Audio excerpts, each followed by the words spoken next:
Друзья, доброе утро. На связи Марсик. Булочка где-то где-то гуляет в другом месте. Наверное, там же и кушает.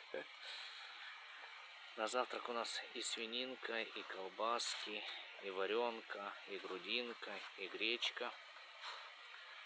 Наминает как. У нас пасмурно, но не холодно. Всем, дорогие подписчики, теплый привет и хорошего дня.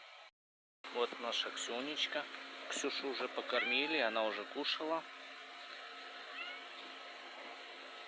Где-то в 5:30.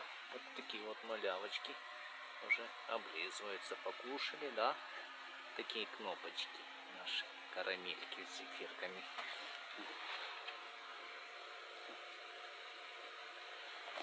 Ксюнечка,